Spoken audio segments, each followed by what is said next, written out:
কি কষ্ট হচ্ছে এখন? হ্যাঁ, খুব। ছেড়ে যাওয়ার আগে মনে ছিল না? বুঝতে পারিনি যে ভালোবাসা ছাড়া ভালো থাকা যায় না। শোনো, হ্যাঁ, বলো। কষ্ট পাবে তুমি, কষ্ট আরো পাবে তুমি। কষ্ট তো তোমাকে পেতেই হবে। কি অভিশাপ দিচ্ছ?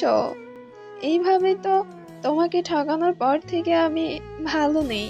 আর কত অভিশাপ দিবা আমাকে? অভিশাপ দেওয়া লাগে না। তুমি চলে যাওয়ার পর কত যে কান্না করেছি। ভাত খেতে বসে গলা দিয়ে ভাত নামতো না, চোখ থেকে পানি ভাতের প্লেটে যে পড়তো। কত যে খাবারের সামনে বসেও না খেয়ে উঠে গেছি।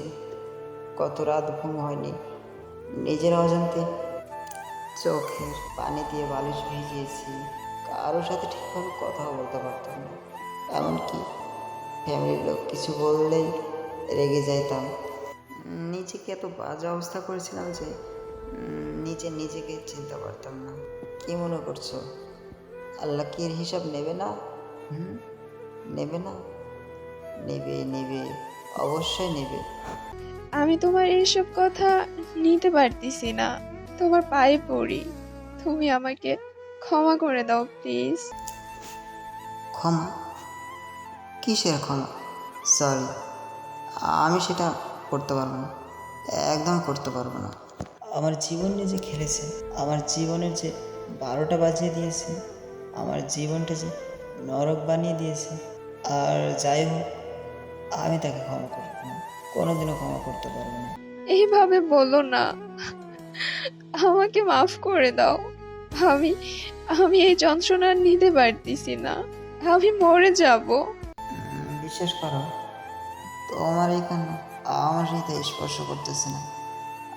আমি একদিন এভাবে কান্না করেছিলাম, মূল্য পাইনি। কিছু মানুষদের না অভিশাপ দেওয়া লাগে না, ওই আল্লাহ এভাবেই তাদের পাপের শাস্তি দেয়। যারা মানুষের মনে খেলে, আর যাই হোক তাদের আল্লাহ ক্ষমা না করুক। ভালোবাসার নামে যে অভিনয়টা করে, আল্লাহ তাদের ক্ষমা না করুক। এই ভুল মানুষগুলোর জন্য ভালোবাসা মানুষগুলোর জীবনটা নরক হয়ে যায়। কি দোষ ছিল আমার? ভালোবাসি বলে আমার দোষ? এই জন্যে এত কষ্ট পেতে হবে বিনা কারণে?